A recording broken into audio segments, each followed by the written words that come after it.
सोलापूर जिल्ह्याच्या राजकारणात भारतीय जनता पक्षाने गेल्या काही वर्षात बऱ्याच चढ उतारांचा अनुभव घेतला आहे। पण या चढाओढींमध्ये एक नाव वारंवार चर्चेत येत आहे, राम सातपुते। बीड जिल्ह्यातून आलेले सातपुते सोलापूर भाजपमध्ये प्रभावशाली नेते म्हणून पुढे आले। हे अनेकांसाठी धक्कादायक ठरले।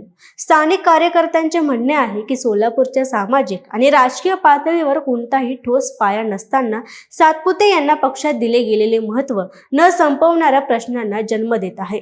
ते कसं पाहूयात। नमस्कार, मी दिव्यांग, तुम्ही पाहताय सत्य पे सत्ता, म्हणजे थोडक्यात पण महत्त्वाचं। भाजपमध्ये अनेक वर्षापासून कार्य करणारे निष्ठावान कार्यकर्ते ज्यांनी पक्षाची वाढ स्थानिक पातळीवर घडवून आणली, त्यांना सातपुते यांचा वाढता प्रभाव खटकतो आहे। ना त्यांच्या सोलापुराशी सामाजिक संबंध, ना स्थानिक जनतेशी संवाद, तरीही पक्षाने त्यांच्यावर टाकलेला विश्वास अनेकांच्या मनात संभ्रम निर्माण करत आहे।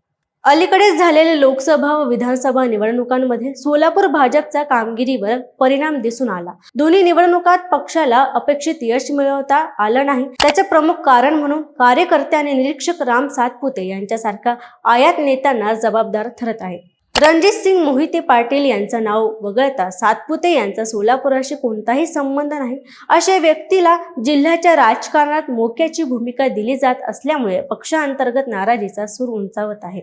सोलापूर भाजपमध्ये रणजितसिंग मोहिते पाटील, दोन्ही देशमुख, कल्याण शेट्टी, अवताडे आणि परिचारक यांच्यासारख्या नेत्यांची मजबूत टीम आहे।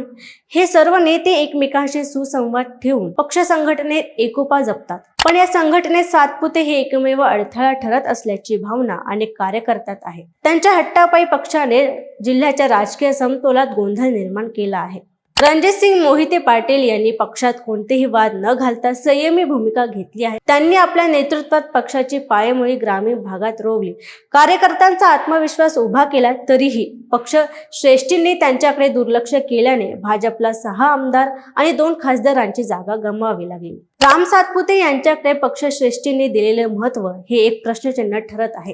त्यांच्या निर्णयामुळे जिल्हा अध्यक्ष, तालुका अध्यक्ष यांची निवड होत असल्याच्या चर्चा कार्यकर्त्यांमध्ये आहे। जर एखाद्या आयात नेत्यांच्या शब्दावर संपूर्ण जिल्ह्याचं राजकारण ठरत असेल तर ही परिस्थिती पक्षासाठी लज्जास्पद ठरू शकते। सातपुते यांच्याकडे जनाधार नाही, स्थानिक कार्यकर्त्यांशी संवाद नाही, तरीही त्यांच्यावर एवढा भर का दिला जातोय?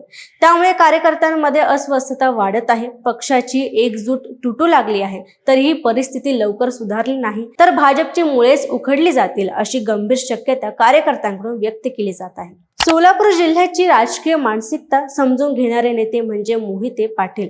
या कुटुंबाने नेहमीच समावेश राजकारण केलं आहे। उत्तमराव जानकर यांच्यासारख्या विरोधकाला देखील आमदारकी मिळवून देण्याचं काम त्यांनी केलं, हे त्यांच्या मोठेपणाचं प्रतीक आहे। स्थानिक जनता आजही मोहिते पाटलांवर विश्वास ठेवते। त्यांच्या नेतृत्वाखालील कार्यकर्त्यांमध्ये ऊर्जा आहे, जनतेशी नाळ आहे आणि निर्णय प्रक्रियेत पारदर्शकता आहे। अशा नेत्यांना बाजूला सारून उपरे सातपुते यांना पुढे आणणे म्हणजे भाजपने आपल्या धोरणांची दिशा हरवली आहे, असं स्पष्ट जाणवत आहे। स्थानिक स्वराज्य संस्थांच्या निवडणुका तोंडावर आहेत। कार्यकर्त्यांमध्ये ऊर्जा निर्माण करायची असेल, मतदारांचा विश्वास पुन्हा मिळवायचा असेल तर भाजपने तातडीने स्थानिक नेतृत्वाला पुन्हा केंद्रस्थानी आणायला हवं। राम सातपुते यांच्यासारख्या नेत्यांना त्यांच्या मूळ जिल्ह्यात बीडमध्ये राजकारणात संधी दिली जावी, जिथे त्यांचा खरा जनाधार आहे। सोलापूर सारख्या राजकीय दृष्ट्या गुंतागुंतीच्या जिल्ह्यात उपऱ्या नेतृत्वाचा आग्रह धोकादायक ठरतो आहे। पक्षाने जर त्यांचे गांभीर्य ओळखले नाही तर आगामी निवडणुकात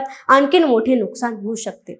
सोलापूर जिल्ह्याचा एक जागरूक मतदार म्हणून ही नम्र विनंती आहे की भाजपने आता तरी वास्तवाकडे डोळसपणे पाहावं।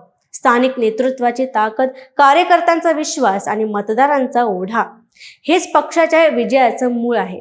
राम सातपुते यांच्यासारख्या उपऱ्या नेत्याला जीव अडकवून ठेवणं ही चूक पुन्हा होऊ नये। भाजपने जर वेळेत योग्य निर्णय घेतला तर जिल्ह्यात पक्ष पुन्हा बळकट होऊ शकतो, अन्यथा अस्थिरता, गळती आणि पराभव हेच भविष्य ठरू शकतं आणि त्याची जबाबदारी कुणावर पडेल हे आजच ठरवणं महत्त्वाचं आहे।